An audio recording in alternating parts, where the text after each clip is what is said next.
নবী কামলেওয়ালার শানে কত কথা বলেছেন।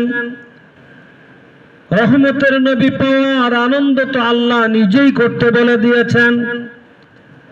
আমাদের মতো ছোটখাটো মৌলবী না, হযরত হাসান বসরি রাদিয়াল্লাহু তাআলা আনহু যিনি বিশিষ্ট তাবেঈ ছিলেন, হাসান বসরি রাদিয়াল্লাহু তাআলা আনহু বলেন, যদি আল্লাহ তাআলা আমাকে উহুদ পাহাড়টাকে স্বর্ণ বানিয়ে আমাকে মালিক বানিয়ে দিতেন, আমি একটা কাজ করতাম, যেই কাজটা হলো এই উহুদ পাহাড়, এই পুরা স্বর্ণের পাহাড়টা বিক্রি করে ওই টাকা দিয়ে আমার দয়াল নবীর ঈদে মিলাদুন নবীর মাহফিল করতাম।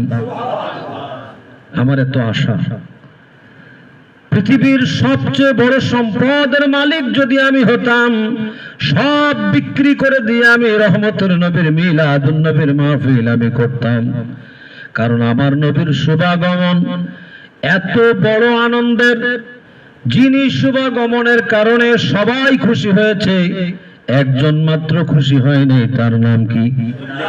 তাহলে শয়তান বা শয়তানের অনুসারী যারা আছে তারা খুশি হতে পারে না এবং ফতোয়া দেবে। ওই দিন আমার নবী দুনিয়াতে এসেছেন, ওই দিন আবার বিদায় নিয়েছেন, তাহলে আমরা আনন্দ করব না শোক করব? তা আমরা আনন্দ করি, তোমরা শোক কেন করো না? একটা তো করবা, কিছুই কেন করো না?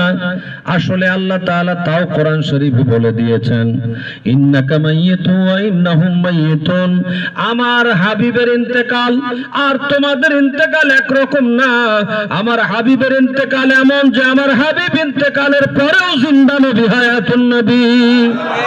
আমার রহমতের নবী, আমার হাবিব নবী, ইন্তেকালটা একটা সিস্টেম মাত্র, কিন্তু আমার নবী